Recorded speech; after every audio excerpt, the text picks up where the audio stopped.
खुदानियाल हम पाकिस्तान के लोगों पर अटैक नहीं कर रहे। नमस्कार दोस्तों, कैसे आप सब? उम्मीद करते होंगे आप सब बढ़िया होंगे। देखिए, चलिए आप लोगों के सामने फिर से एक और वीडियो लेकर आ गया हूँ, जिसमें आज आप लोगों को बताएंगे कि गदर फिल्म का ट्रेलर लेकर के आ गए। तो दोस्तों, आप लोग से यही बताना चाहता हूँ कि सनी देओल और सकीना का फिर एक नई जोड़ी लेकर कर गदर फिल्म में आ रही है, और बहुत दिन के बाद। तो गाइस, सब वीडियो को स्टार्ट करने से पहले आप देख रहे हैं A1 जानकारी चैनल और मेरा नाम सोनू कुमार।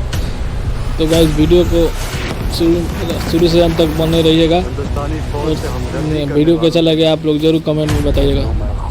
तो गाइस, क्या है ना कि गदर फिल्म का जो आप लोग को देखने को मिल जाएगा, और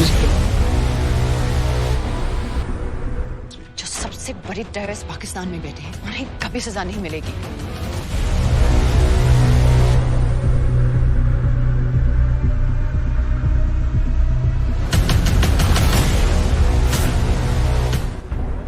वो हाल करो हिंदुस्तानी फौजियों का कि कोई उनकी लाशें देखने की भी हिम्मत नहीं दिलाता।